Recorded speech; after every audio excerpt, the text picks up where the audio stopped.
Hi everybody! This is our first book of our read aloud series that we'll be reading. So if you're reading with me, I'll probably be reading from this book, which is The Adventures of Frog and Toad. So our first story in here, which there are quite a few, is titled Spring, which I seem to be an appropriate story for today. Alright, let's get started. Frog ran up the path to Toad's house. He knocked on the front door. There was no answer. "Toad! Toad!" shouted Frog. "Wake up! It's spring!" "Blech!" said a voice from inside the house. "Toad! Toad!" cried Frog. "The sun is shining! The snow is melting! Wake up!" "I'm not here," said the voice. Uh-oh. Frog walked into the house. It was dark. All the shutters were closed. "Toad, where are you?" called Frog. "Go away," said the voice from a corner of the room. Toad was lying in bed. He had pulled all the covers over his head. Frog pushed Toad out of the bed. He pushed him out of the house and onto the front porch. Toad blinked into the bright sun. "Help!" said Toad.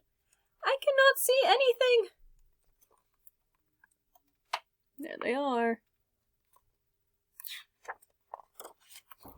"Don't be silly," said Frog. "What you see is the clear, warm light of April. And it means we can begin a whole new year together, Toad. Think of it," said Frog.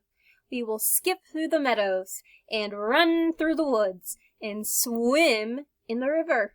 In the evenings, we will sit right here on this front porch and count the stars." "You can count them, Frog," said Toad. "I will be too tired. I am going back to bed." Have you ever felt like Toad before? I know I have. Toad went back into the house. He got into bed and pulled the covers over his head again. "But Toad," cried Frog, "you will miss all the fun." "Listen, Frog," said Toad. "How long have I been asleep?" "You have been asleep since November," said Frog. "Well then," said Toad, "a little more sleep will not hurt me. Come back again and wake me up at about 1/2 May. It's a long time to sleep. Good night, Frog."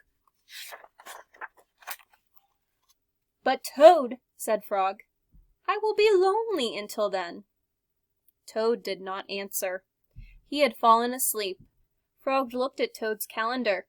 The November page was still on top. Frog tore off the November page. He tore off the December page, and the January page, and the February page, and the March page. He came to the April page. Frog tore the April page off too. Seems like Frog's doing a funny trick to Toad. Then Frog ran back to Toad's bed. "Toad! Toad! Wake up! It's May now!" "What?" said Toad. "Can it be May so soon?" "Yes," said Frog. "Look at your calendar." Toad looked at the calendar. The May page was on top. "Why, it is May!" said Toad as he climbed out of bed. Then he and Frog ran outside to see the world.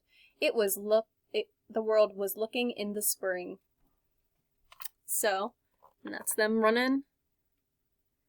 It's actually April, but Toad thinks it's May. So it seems like a pretty funny April Fool's joke that Frog pulled on Toad.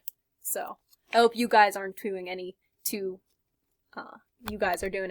funny April Fool's jokes. But let me know if you liked the book. You can comment below. All right, bye guys.